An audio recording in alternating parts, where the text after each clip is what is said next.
Meus amigos, pedimos que Deus nos ajude para acertarmos mais, errarmos menos no trabalho de hoje. Aqui e ali, ouvimos comentários, lemos em artigos, livros, palestras, a respeito do movimento espírita no Caribe. Apesar da pujança desse trabalho na região, é um fato pouco conhecido, compreensivelmente pouco conhecido, a não ser dos espíritas mais estudiosos do assunto. É uma nação com muitos e graves problemas, o que nos encanta o resultado obtido pelos nossos irmãos espíritas cubanos, porque as dificuldades são enormes e eles conseguem fazer um trabalho assim simplesmente extraordinário. O espiritismo em Cuba nos encanta pela sua precocidade. Os amigos fazerem uma ideia, já em 1856, já em Havana, surgiam vários centros espíritas fundados por idealistas cubanos, intelectuais, que se correspondiam diretamente com Allan Kardec. Sabem os amigos que o primeiro livro da codificação espírita, o Livro dos Espíritos, foi publicado em 18 de abril de 1857. Então, Cuba se antecipou um ano sobre o início do movimento espírita cubano. Nós temos falado muitas vezes aqui de que a expansão do espiritismo no mundo, o espiritismo em 150 anos chegou a todos os continentes. Por que isso? Sempre batemos nessa tecla. Por causa da mediunidade, sempre através da mediunidade. Sendo a mediunidade um fenômeno inerente à alma humana, é impossível bloquear a sua expansão. Então, há uma porta aberta para o mundo espiritual chamado mediunidade, e não há quem possa fechar essa porta. Vejam só, amigos, naquela região, antes mesmo da colonização espanhola, chegarem as culturas europeias, à ilha e adjacências, ao Caribe, ao Mar do Caribe, digamos assim, já os silvícolas, os índios caribenhos, já incluíam a mediunidade nos seus rituais. Então, esses silvícolas caribenhos, há séculos, já eram espíritas. É evidente que há uma diferença, e as pessoas confundem muito espiritismo com mediunidade. A mediunidade é uma sintomática da alma humana, e o espiritismo é uma filosofia. Mas, falando assim jocosamente, diríamos que os índios cubanos já eram espíritas, já nasciam espíritas, aqueles índiozinhos lá. Não. Em 1870, já surgiam os primeiros periódicos na região, a Ilustração, o Archote dos Espíritos, a Luz dos Espaços, o Bom Desejo, a Luz do Evangelho. Já surgiam vários periódicos espíritas já em 1870.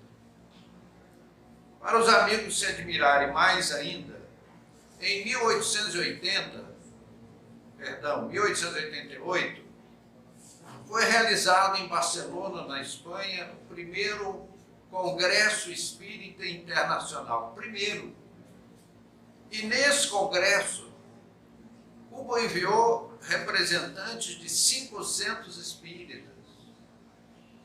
Isso é uma coisa assim surpreendente.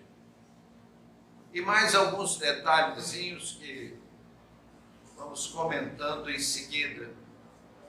Em 1890, 2 anos depois, foi fundada a Federação Espírita de Cuba. Então, em 1890, o Brasil estava nascendo para o Espiritismo. Alguns intelectuais, porque os livros eram em francês.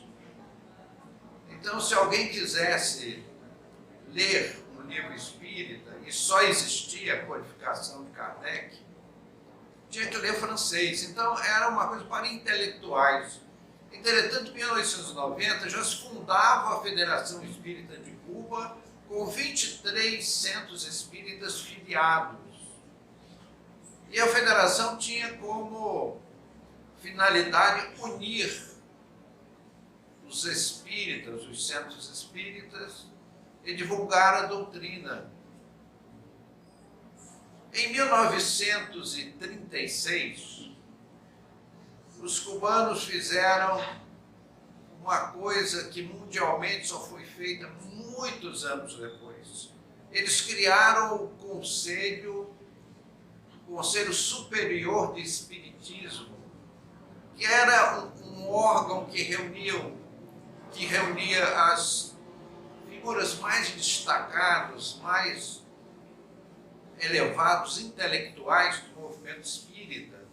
E era um órgão puramente intelectual. Ele só pensava, porque reunia as pessoas mais qualificadas para pensar o movimento espírita. 5 anos depois, em 1941, eles fundaram a Confederação Espírita Cubana. E em cada município fundaram uma federação espírita. Então, cada município tinha sua federação espírita, congregando os centros espíritas daquele município.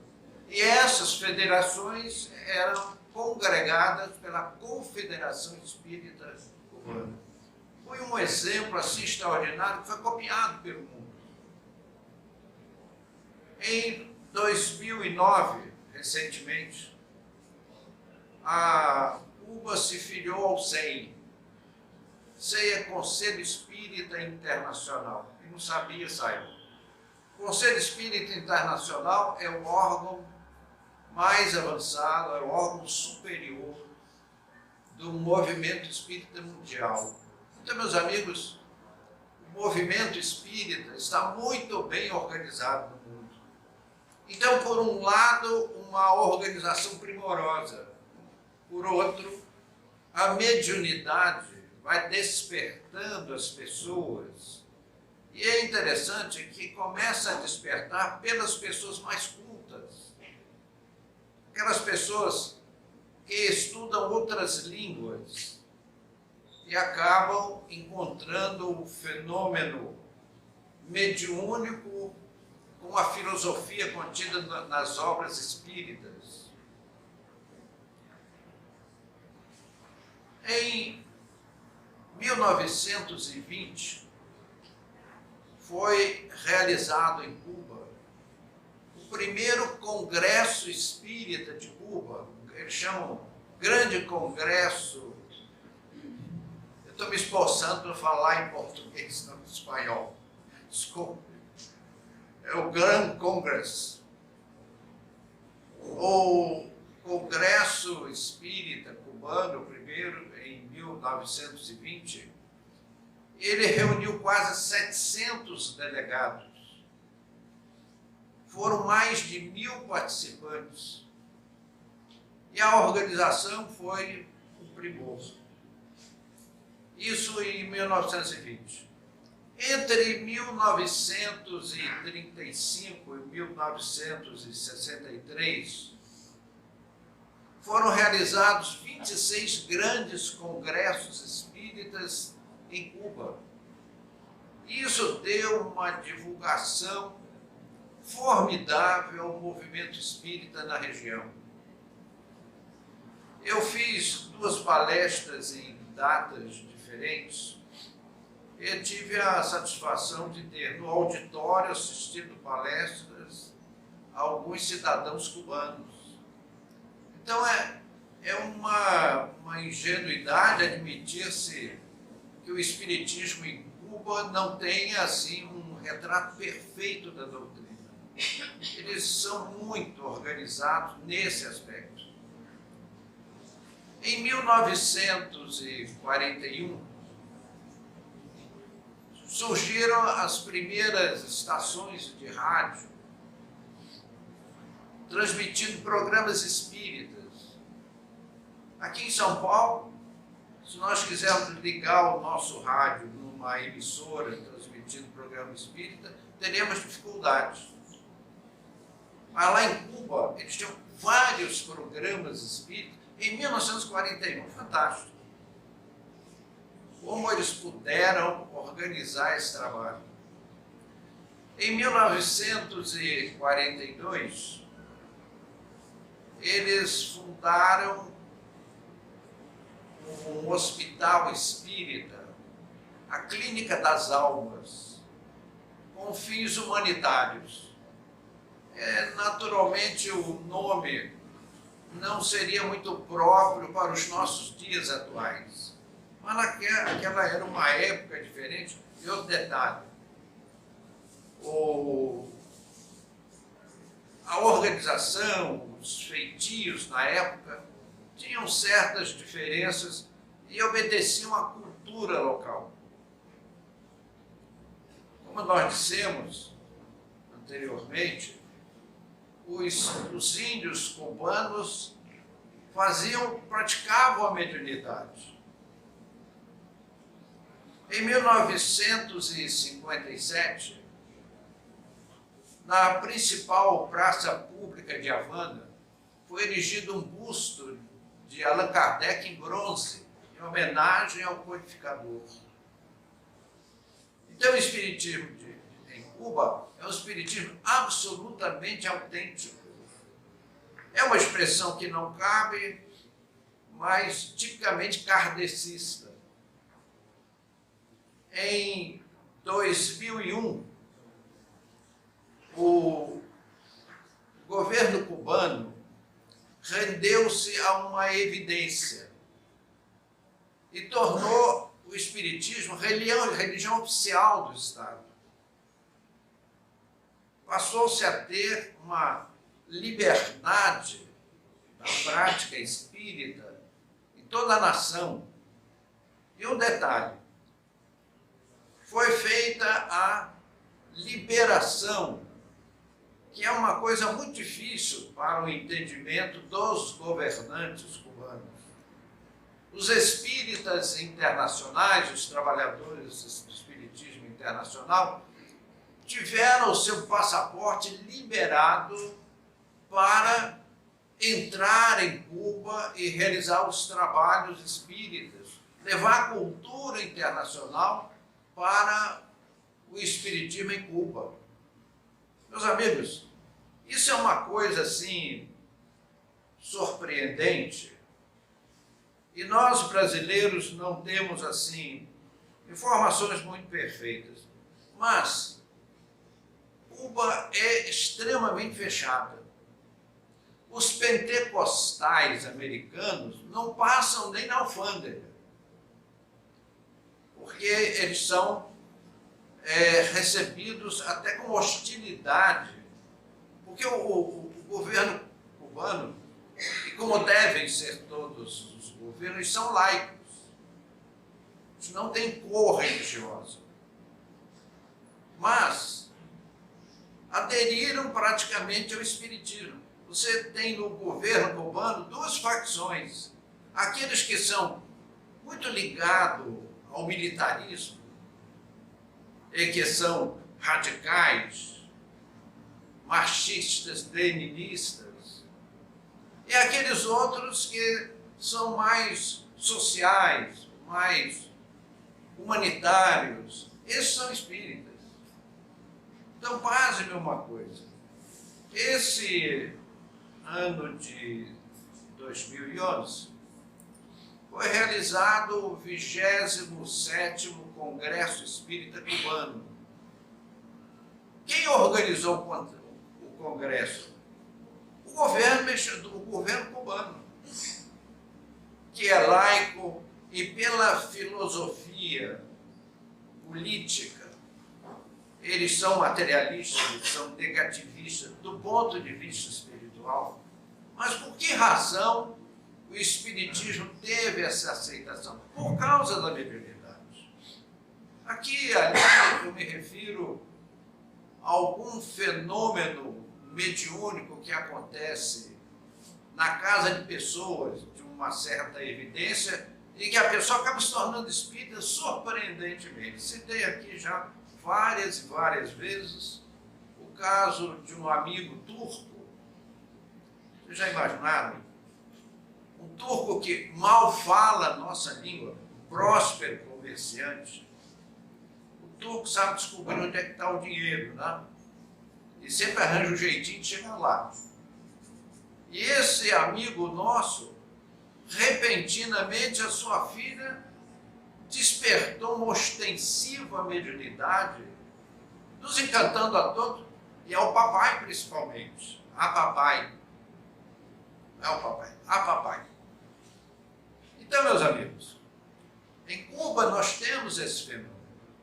E os dirigentes cubanos, o maior medo deles é a infiltração de outras ideologias que venham conflitar com as ideologias políticas da ilha.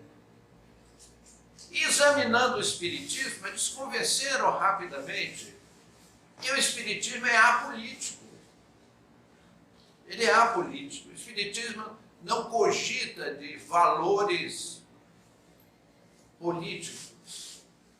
E eles viram que o movimento espírita busca, através da mediunidade, socorrer o cidadão cubano, principalmente das classes pobres, sem qualquer interesse financeiro. O Espiritismo não vai a qualquer região do mundo com objetivos arrecadatórios. Nós não vendemos salvação. Nós oferecemos às pessoas uma liberdade de pensamento. O Espiritismo é lógico, é uma fé raciocinada. E as pessoas cultas se identificam muito com uma fé que pensa. Então o governo de Cuba não tinha por que combater o Espiritismo. Acabou. Como foi agora esse abril de 2011, eles fizeram o 27º Congresso Espírita, organizado pelo governo. O governo manda os seus participantes para o Congresso. Aqueles participantes, membros do governo, são espíritas. Então, meus amigos, por que razão aconteceu uma revolução cubana? Justamente a ação das trevas. Era necessário empanar o movimento espírita, que crescia de uma forma extraordinária na região. Então nós vimos aqueles idealistas de metralhadora em punho, né? Aquele seu Che Guevara, que saiu bem na foto. Eu vi uma vez numa instituição espírita, em que fui fazer uma palestra, um companheiro nosso com um Guevara desse tamanho, assim, numa camisa estampada, meio carnaval, né? O homem da metralhadora matou muita gente, acabou morto. Quem semeia colhe, quem semeia ventos colhe tempestade. Então nós, espíritas, nos mantemos distante desses processos revolucionários. Nós estamos interessados num mundo melhor através do Evangelho do Senhor. E isso acabou fazendo com que as autoridades cubanas jogassem a toalha. E o espiritismo se organiza e cresce de uma forma extraordinária em Cuba. Só para os amigos fazerem uma ideia desses comentários, em Portugal há um belo movimento espírita. Nós falamos da SEI. Em Portugal há uma Federação Espírita de Portugal, e que tem 57 centros espíritas filiados a essa federação. E essa federação, como falamos, é filiada ao SEI, Conselho Espírita Internacional.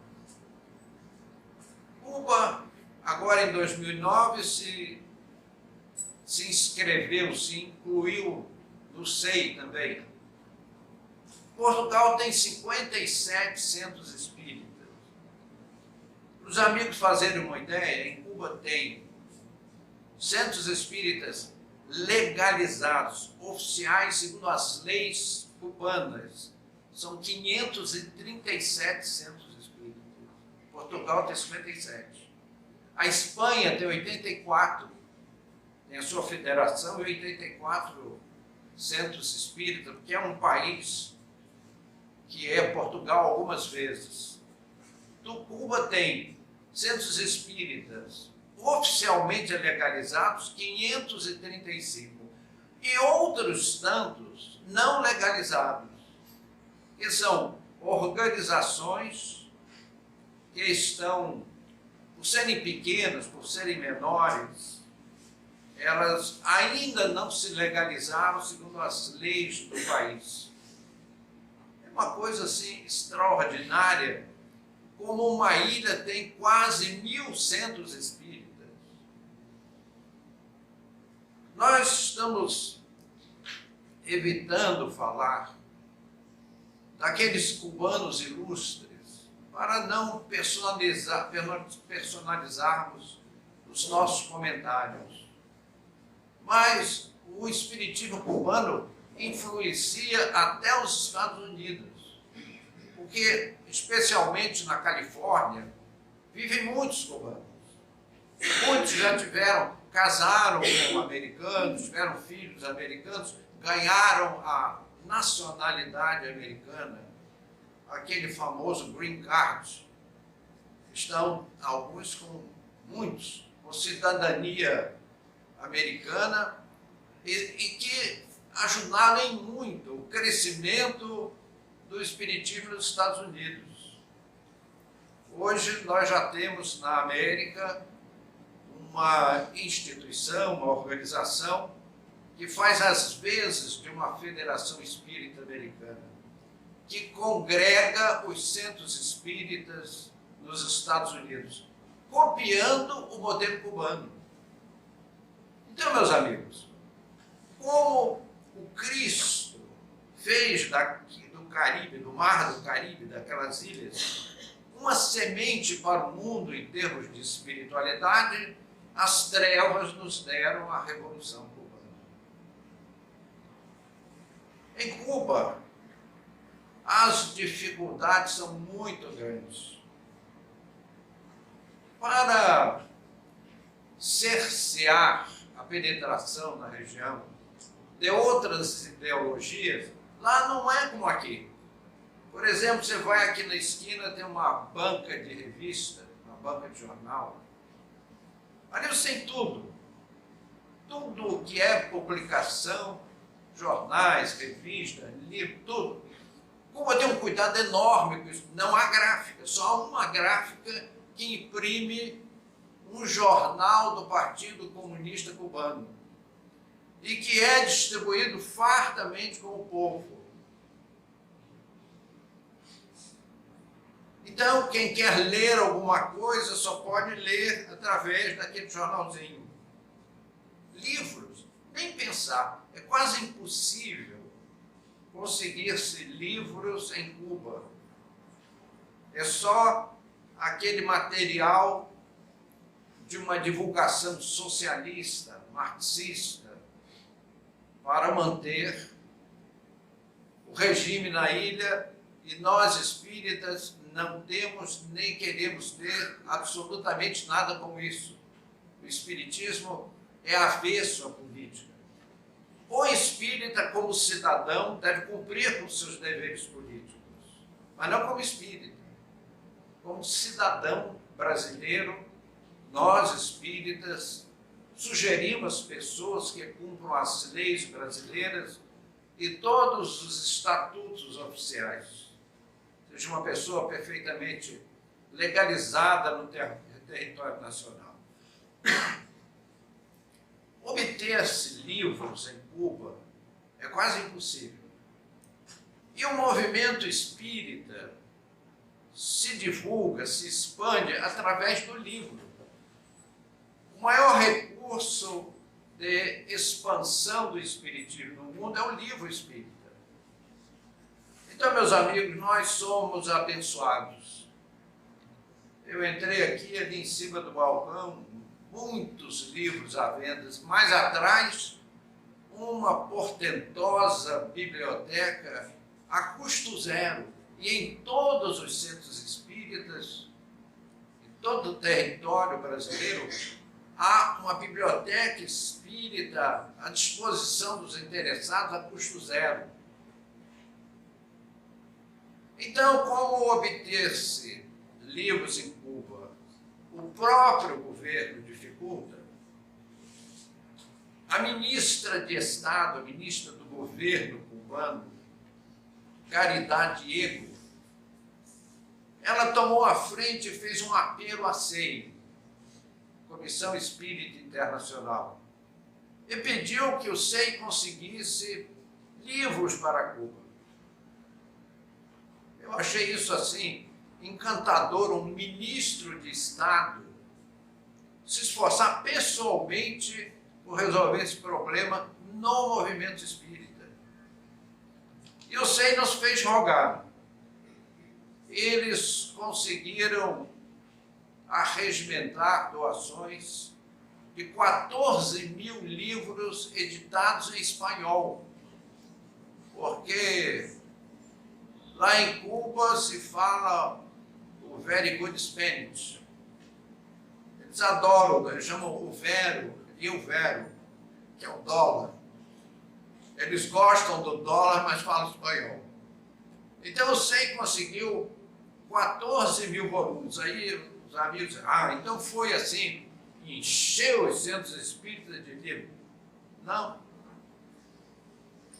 Eles têm 535 centros espíritas oficiais e outros tantos em organização, que são pequenos grupos. Então isso dá, em números redondos, 1.000 instituições. Se você dividir 14 mil por 1.000, dá 14 para cada um. É mais ou menos assim como o nosso orçamento doméstico, não é isso? Que visto assim, a grosso modo, parece dinheiro, a beça. Mas quando começam a chegar os boletos, ainda bem que o correio está em greve, né? Então, vai chegar pouco boleto esse mês. O correio está em greve. Então, preciso pagar o telefone, a luz, o gás. Então, foi uma distribuição que deu 14 livros para cada instituição. Então, a gente louva a senhora Caridad Diego, ministro de Estado, membro do governo cubano, mas que seja como for, conseguiu colocar dentro de Cuba 14 mil livros. E eles foram irmãmente divididos. O espiritismo em Cuba possui mediunidades extraordinárias. Vocês vejam como há inteligências, excepcionais inteligências, atrás do movimento espírita.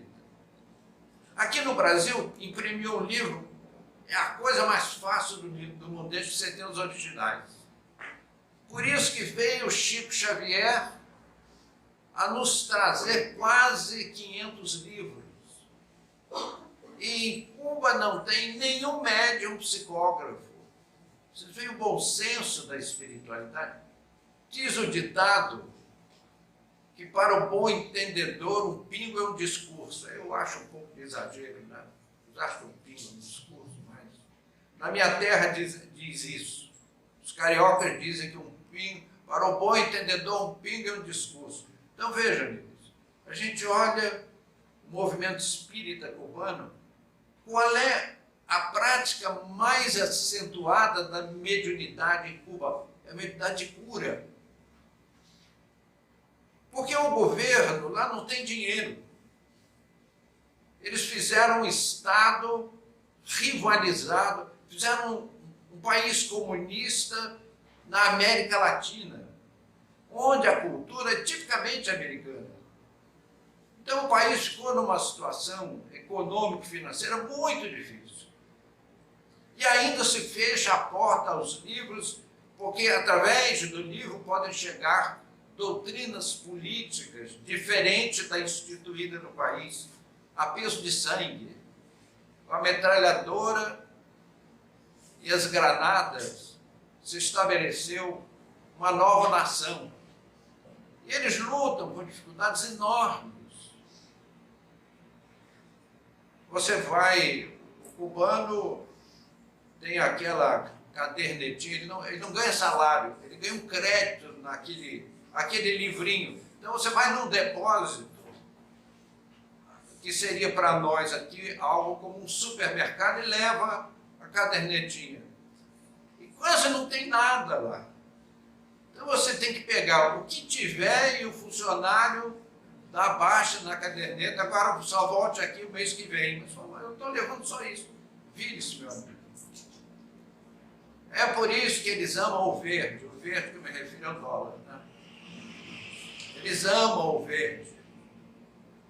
Então, amigos, eu fiquei assim, impressionado com a obra do Espiritismo, com essas dificuldades enormes daqueles irmãos espíritas, mas mesmo assim, eles fazem trabalhos extraordinários na área de cura. O mais comum da mediunidade, porque não adiantaria.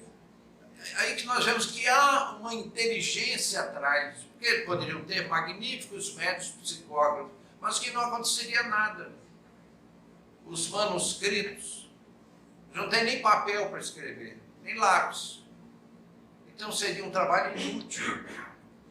Então aqueles médicos são médicos curadores. E também de certos fenômenos físicos. E aquele povo ama a obra de Kardec. Aquele povo bate no peito que é espírita. E nós ficamos assim, encantados com essas notícias lá daquela região. Por isso que quisemos, nessa noite, levar uma gotinha de informação do Espiritismo Internacional para os companheiros da casa. O Senhor nos abençoe.